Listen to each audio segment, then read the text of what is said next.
মদিনাতে যদি কোনোদিন যান, বাবে জিব্রাইল সেই দরজাটা এখনো আছে, যেই দরজা দিয়ে নবীর কাছে জিব্রাইল আমিন আসছে 22,000 বার।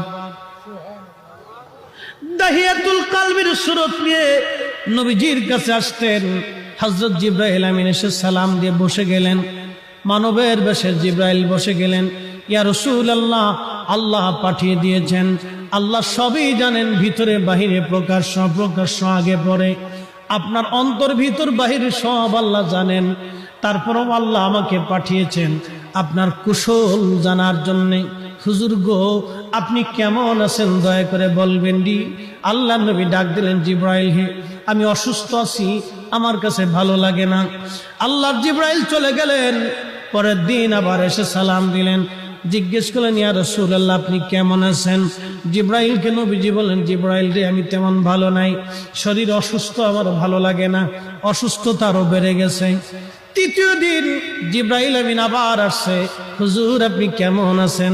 আল্লাহ জানতে চেয়েছে আপনি কেমন আছেন। জিব্রাইলকে নবী বললেন, আল্লাহকে বলো আমার শরীর ভালো না, আরো অবনতি হয়েছে।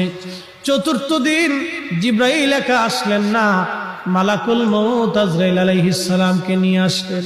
আসার পরে দুইজনে সালাম দিয়ে ভিতরে ঢুকলেন।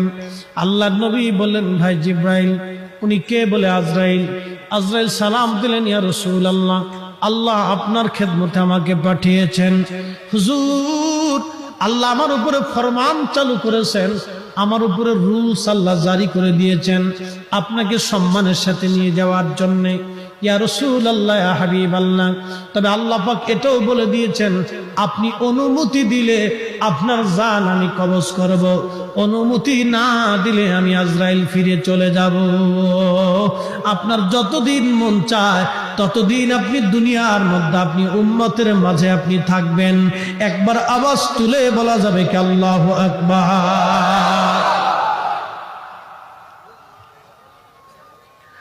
একটু বুঝেন তো, আজরাইল